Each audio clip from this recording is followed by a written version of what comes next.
Introduction to Taylor polynomials. We're going to start by doing a little bit of a graphical analysis. What function does this look like? Well, since it passes through the origin and it's linear, it looks a lot like the function y equals x. It turns out that that last graph was actually really zoomed in. So if we zoom out, what function does this look like after all? Well, it looks like a cubic polynomial now. Since the right side's end behavior is going down to negative infinity, and the left side's end behavior is going up to positive infinity, this cubic polynomial will need a negative leading coefficient. So it's going to be something like negative ax cubed plus maybe some bx squared plus cx plus d, where d is of course 0 because this passes through the origin. So some variation of a cubic polynomial. Well, it turns out that that last graph was actually really zoomed in as well. And if we zoom out further, what actual function is shown? Well, we have the sine function. So we were zoomed in originally and it looked like y equals x, and then we zoomed out a little bit and it looked like a cubic, but it turns out that all along we had the function y equals sine x. So what does that mean? What is the takeaway? Well, we already know how to find linear approximations for a function, but what the graph above suggests is that there might be a cubic function that does a better job of modeling the sine function on a wider interval. So from our first calculus course, we learned about using a line to approximate a function, but it looks like here that a cubic polynomial would do an even better job of approximating the function. So we're going to go ahead and dive into that conversation. In this graph on the left, here we have the sine function, and we have the linear approximation to the sine function at 0 drawn. And then we also have a cubic function drawn that passes through the origin, and that cubic function is x minus x to the third. So what I want you to start to observe is that near 0, these three functions appear to be the same function, but as we go further away from 0 on both sides, the two different approximations, the line and the cubic polynomial, stop being good approximations. There's obviously a large error as we move away from the origin. It stops being really close to the y values of the sine function. Well, if you look over here on the graph to the right, we still have the sine function and we have the line y equals x, our tangent line approximation. And we still have a cubic polynomial, but we've slightly tweaked the coefficient in front of x cubed. So now we have x minus 1 over 6x to the third. And you can see that now that cubic polynomial is really close to the sine function as I get further away from 0. But the line really starts having some serious error. But the polynomial is pretty good. Just by changing this coefficient, I have a better and better approximation for values on the sine function, but using this nice polynomial. Alright, so let's continue to look at the sine graph, but we threw out the line y equals x because that was pretty terrible once I got further away from 0. So let's take a look at sine x. Let's take a look at that cubic polynomial, x minus 1/6 x to the third. And then we're also going to take a look at now an even higher degree polynomial. So we still have x minus 1/6 x to the third, but we're adding on an additional term that makes it a quintic polynomial, 1 over 120 x to the fifth. And so I can see that that function there is an even better approximation as I get further and further away from the origin 0. So the cubic was pretty good up till a certain point, but the quintic is even better. It goes even further, but it does start to give us some error the further away we go from the origin. So what we can now do is think about, well, maybe adding on an additional term and making it a higher degree polynomial will be an even better approximation. and it turns out that that is true. So here we have a degree 7 polynomial, and that's going to give us an even better approximation the further that we go out. It turns out that these coefficients and these exponents, they aren't random. So it turns out that sine x is approximately x minus x to the third over 3 factorial plus x to the fifth over 5 factorial, and this alternating pattern continues of the sine and the exponents and the factorials to have this general form. So here we have the negative 1 to the n means they alternate. X to the 2n plus 1 means that we're going to have odd powers of x, and we're going to divide by those odd powers and have each be a factorial. And this is going to be true for all values of x on the interval from negative infinity to infinity.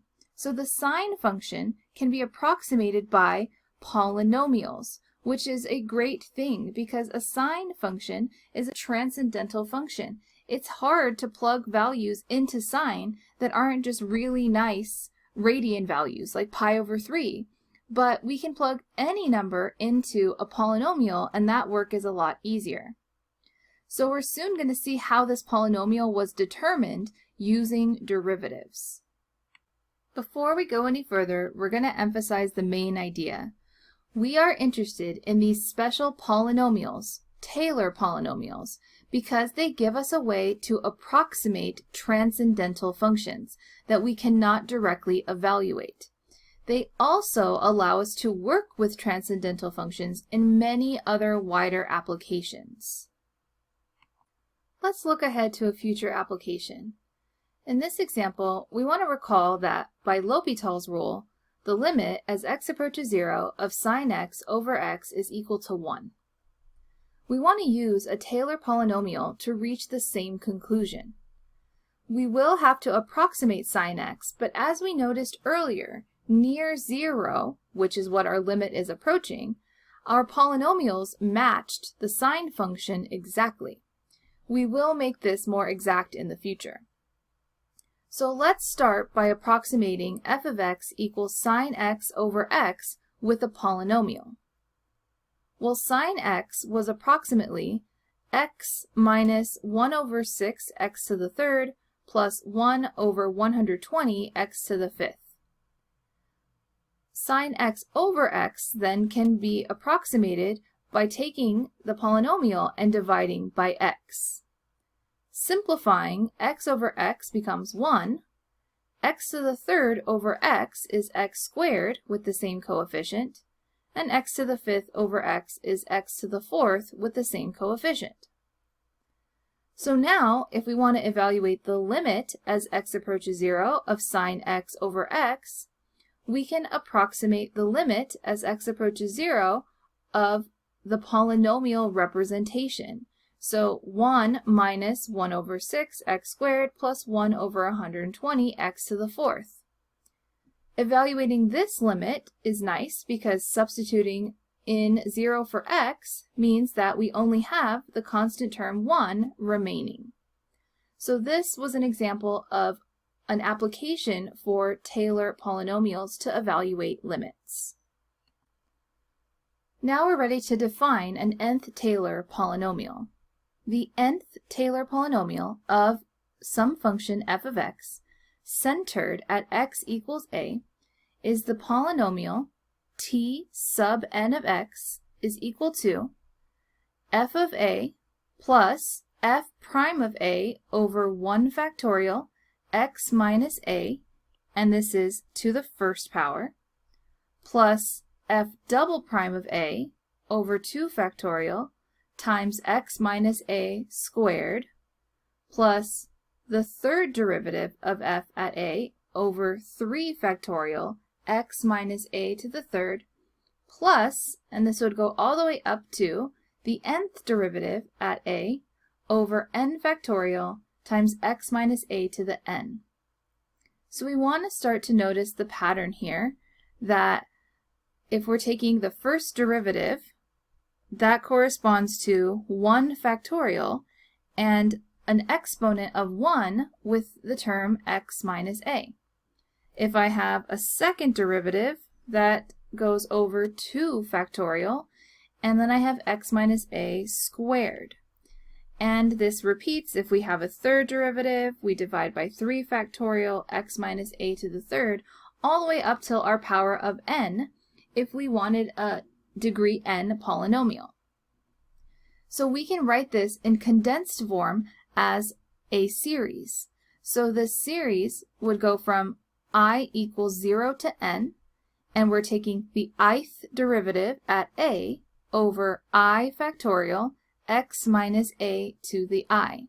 So we'd start at 0 because that's going to give us this first term, just f of a, and we're going to end at n, which is going to give us our nth term. Where all of these higher derivatives, they have to exist in some interval around x equals a, because that is the center. We say that n is the order of the Taylor polynomial, and if a is 0, which is the center, so if the center is 0, then t sub n of x is called the nth Maclaurin polynomial. Here are a few expanded Taylor polynomials centered at x equals a. The Taylor polynomial of order 0 is just f of a. The Taylor polynomial of order 1, or the first order Taylor polynomial, is f of a plus f prime of a times x minus a. The second order Taylor polynomial is f of a plus f prime of a x minus a plus f double prime of a over 2 factorial x minus a squared. And if we look at a third order Taylor polynomial, we have all the same first 3 terms plus the third derivative of f at a over 3 factorial x minus a to the third. So what I want you to notice is that a first order Taylor polynomial is really just the linear approximation, or the tangent line at x equals a. So we called that the linearization, the linear approximation or tangent line. So that's f of a plus f prime of a times x minus a. So really this is just the point slope form of a line. So this is like my slope m, and this is x minus x1, and this value is our y1 value. So the Taylor polynomial of order 1, or the first order Taylor polynomial, is really just a linear approximation, which we use to approximate functions. So now we're just extending that idea by creating a higher degree polynomial called a Taylor polynomial. So in this introductory section on Taylor polynomials, let's go ahead and stop to think about observations so far about Taylor polynomials. First, they match the function perfectly at the center x equals a. They lose accuracy as we move away from the center, but they gain accuracy as we add more terms to the polynomial. Let's end with some motivating questions to fuel what we're going to do going forward. Number 1, is there a systematic way to come up with the coefficients of a Taylor polynomial for a given function? Number 2, how good are Taylor polynomials? What is the error between a Taylor polynomial and the original function? Number 3, can we extend the interval on which the Taylor polynomial is a good fit? And finally, if we use infinitely many terms, can we match the function exactly? Building a Taylor polynomial. To build a Taylor polynomial, we're going to need the formula. So the nth Taylor polynomial of f of x centered at x equals a is the polynomial t sub n of x is equal to f of a plus f prime of a over 1 factorial x minus a plus f double prime of a over 2 factorial x minus a to the second power, and so on all the way up to the nth derivative at a over n factorial times x minus a to the n. So this is the formula that we're going to be using to build our Taylor polynomial. And we want to remind ourselves that the degree of a Taylor polynomial, or a polynomial in general, is the highest exponent of x in the polynomial. The order n of a Taylor polynomial is the order of the highest derivative used to compute the polynomial. So often these will be the same, but sometimes these will just be slightly different, the degree versus the order. In this example, we're told a function f has the following properties. F of 1 equals 2, f prime of 1 equals negative 1, f double prime of 1 is equal to 1/2, and f triple prime of 1 is equal to 3. Find the second and third order Taylor polynomials for f centered at x equals 1, which is the better approximation for f of x near x equals 1 and y. So let's start by finding the second order Taylor polynomial. That means that the highest derivative we're going to use is the second derivative. So we'll start by saying that t sub 2 of x is equal to, I'll write it in general first. So the formula says that we're going to have f of a, f of the center, so that's f of 1, plus f prime of 1, and then it's over 1 factorial times x minus 1 to the first power, plus f double prime of 1 over 2 factorial times x minus 1 to the second power. So this is my second order Taylor polynomial, but I have to substitute in these values for f of 1, f prime of 1, and f double prime of 1. So f of 1 we were given is 2, so we have 2 plus, well, f prime of 1 was negative 1, and 1 factorial is 1, so we simply have minus x minus 1 to the first power, and then we have plus the second derivative at 1, which is 1/2, so I have 1/2, but over 2 factorial, and 2 factorial is 2 times 1, which is just 2, times x minus 1 squared. So what I end up with is 2 minus x minus 1 plus 1 over 4 x minus 1 squared.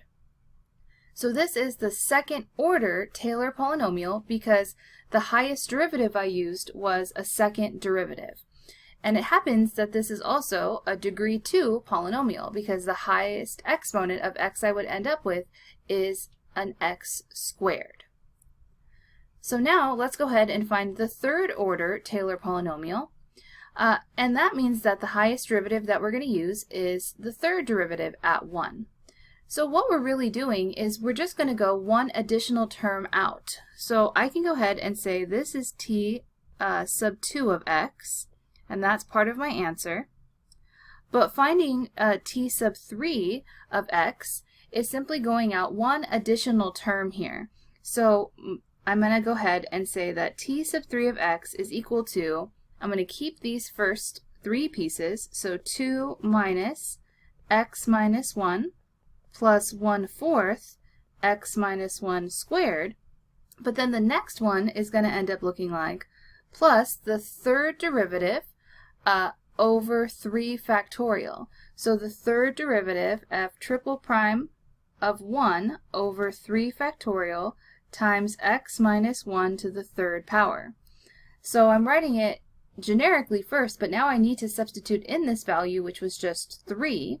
So we're going to have this term is 3 over 3 factorial times x minus 1 to the third, and then I continue with all the remaining pieces. Those are still there. And then I can simplify the last term now to be, well, 3 factorial is 3 times 2 times 1, which is 6. So 3 over 6 is 1/2. So I have 1/2 x minus 1 cubed. So this is my third order Taylor polynomial, or t sub 3 of x. So it's going out and just finding that one additional term that's created using the third derivative. And then finally, we're going to answer the question, which is the better approximation for the function f near x equals 1 and y? Well, we know that adding on additional terms gives us a better approximation of the function. So the one that's going to be the better approximation near 1 is t3, because the more terms that we add to the polynomial, the better. To formalize that, we would say t sub 3 of x is a better approximation than t sub 2 of x.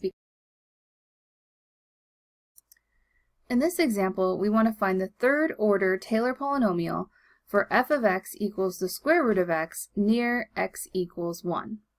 So since we need the third order Taylor polynomial, we're going to need the third derivative of our function, the square root of x, and then we're going to have to substitute in x equals 1 to each of those derivatives. So we'll start by writing f of x is x to the 1/2, so its derivative is 1/2 x to the negative 1/2. The second derivative is going to be negative 1/4 x to the negative 3/2. And the third derivative of x is going to be positive 3/8 x to the negative 5/2. So we're just applying the power rule. Now we need f of a, f prime of a, f double prime of a. And our a value, our center, is 1. So we're going to have f of 1 is just the square root of 1, which is 1. And then here, if I plug in 1 to the negative 1/2, it will bring it to the bottom, but it's still just going to be a 1. So we're going to have just the 1/2. So f prime of 1 is a half. F double prime of 1 is just going to be negative 1/4 for the same reason, substituting in 1. It's just going to give us 1, so we're going to have negative 1/4 there. And the third derivative at 1 is positive 3/8.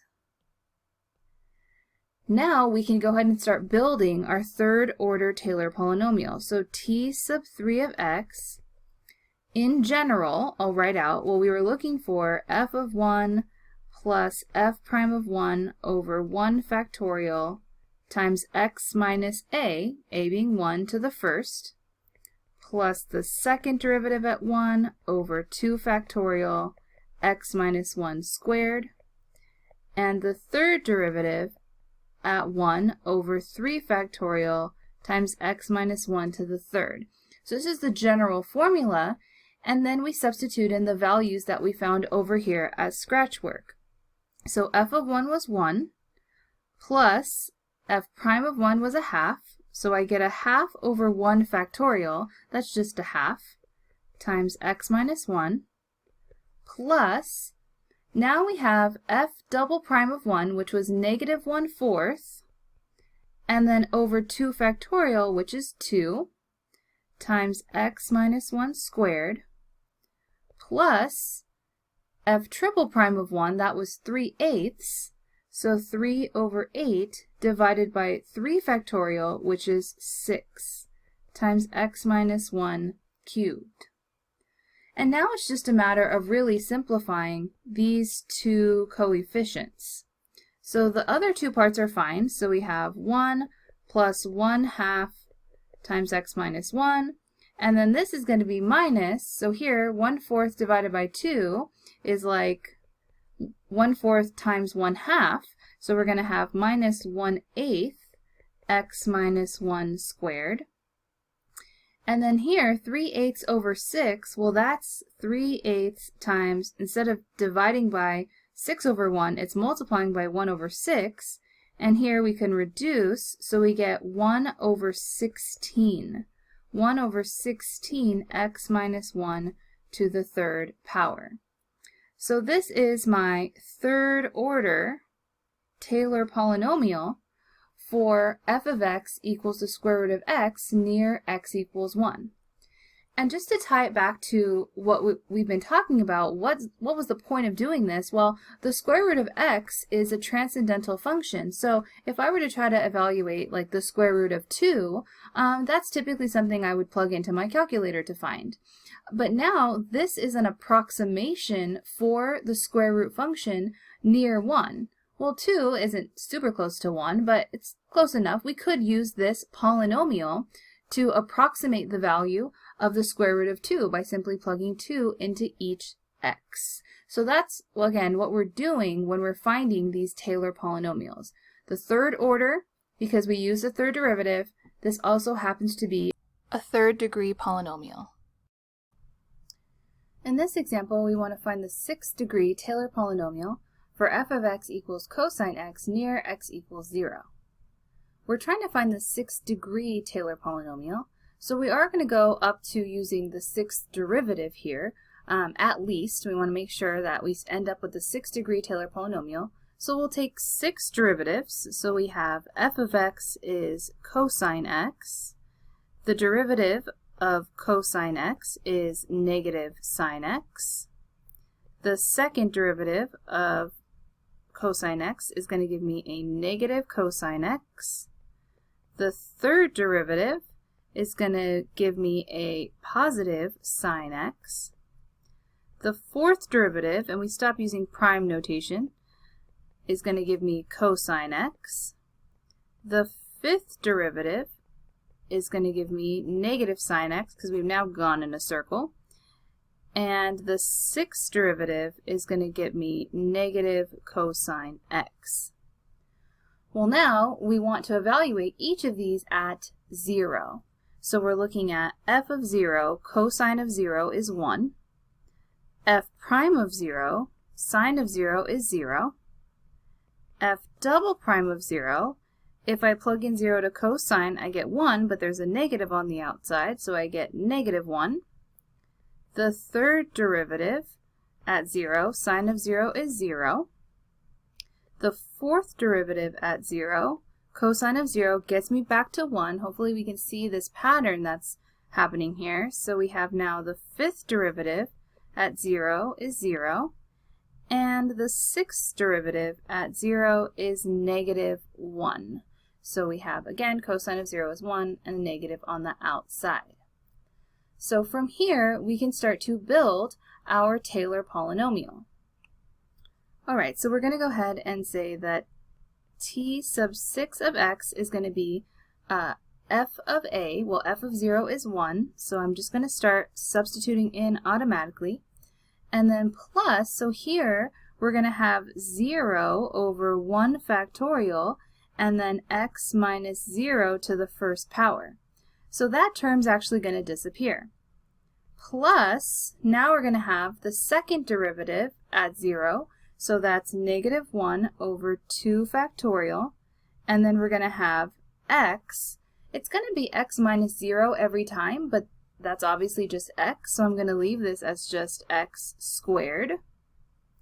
Then I'm going to have plus the third derivative at 0 was 0, so we'd have 0 over 3 factorial, and then x cubed, but that's just going to give us 0. So 0 over 3 factorial is 0, so that term is gone. And then we'll have plus the fourth derivative at 0 was 1, so we'll have 1 over 4 factorial, and then x minus 0 to the fourth. And then, you may have guessed, the fifth derivative at 0 is 0, so that term is actually going to be gone as well. 0 over 5 factorial x to the fifth, so that term is gone. And then here we're going to have the sixth derivative at 0 was negative 1, so we have negative 1 over 6 factorial, x minus 0 to the sixth.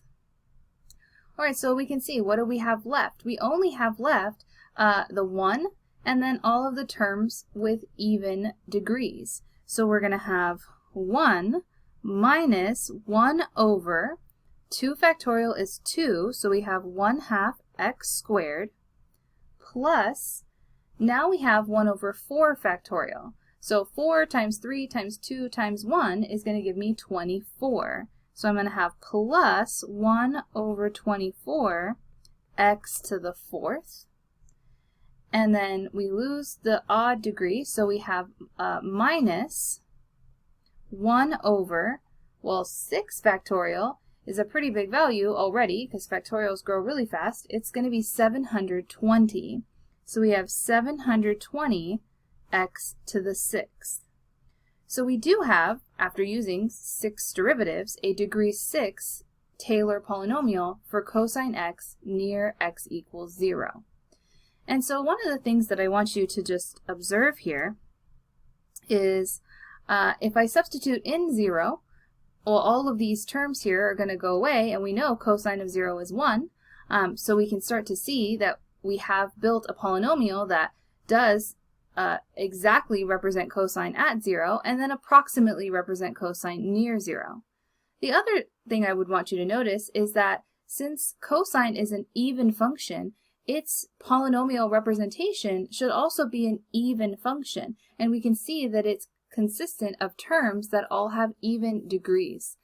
So just some of the things to maybe notice about the polynomial representation or polynomial. In this example, we have t sub 4 of x is equal to this 4th degree Taylor polynomial for some function f.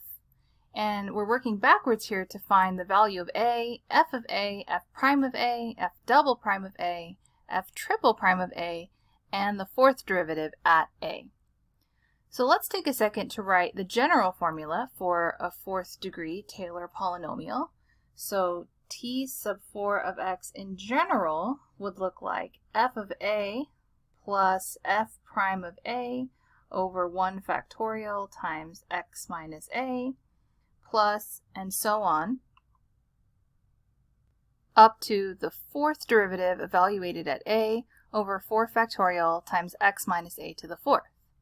So what we need to go ahead and do is compare this first term and the coefficients of all of these terms to find these missing values. So we'll start by finding the value of a. So here, the place that we're going to look to find the value of a is the binomials. So here we have x plus 2 squared, x plus 2 cubed up to x plus 2 to the 4th. So our value of a, we can see, is going to have to be the opposite of this second piece here. So it's going to have to be negative 2. So we're going to have x minus negative 2. So we can go ahead and list that one out as our value of a. And then from there, we want to go ahead and start to find f of a. Well, that one's actually not too bad because we can just align here. That first term is the value of f of a, or f of negative 2. So there's some function out there where when you plug in negative 2, you get out 2.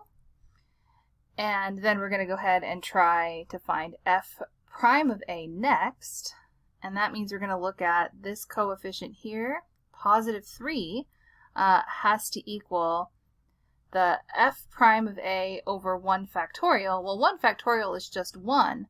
So it's actually kind of nice also for this piece. F prime of negative 2 is actually just 3. So we don't really have to do too much work for that. We can just visually compare the coefficients there. It doesn't start to get interesting until the next one, where we're going to look at the coefficient in front of x plus 2 squared. And so that negative 2 is going to have to equal this coefficient, f double prime of a over 2 factorial. So what I'm going to go ahead and do is set up a little equation there.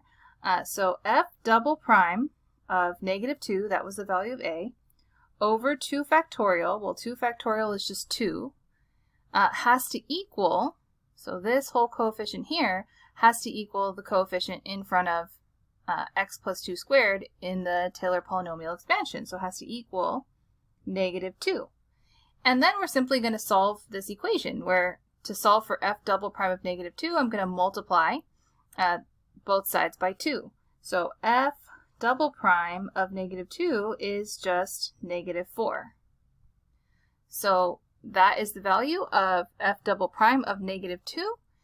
And we're going to move on and do something very similar for finding the third derivative evaluated at a. We're going to compare, we're going to look at the coefficient in front of x plus 2 cubed, and that's going to have to equal the third derivative at a over 3 factorial. All right, so let's go ahead and set up our little equation. The third derivative at a was negative 2, over 3 factorial, well 3 factorial, 3 times 2 times 1, that's 6, has to equal 1/3.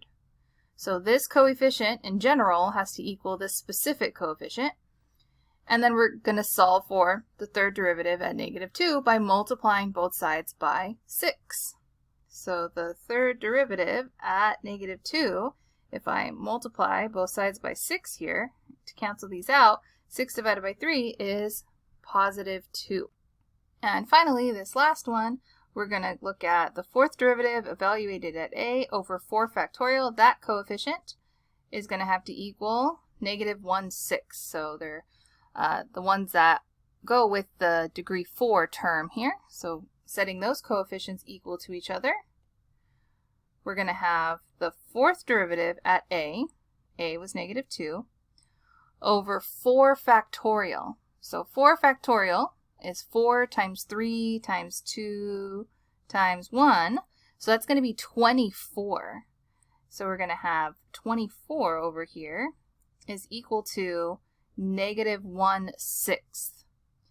And then solving over here for the fourth derivative at negative 2, I'm going to multiply both sides by that 24.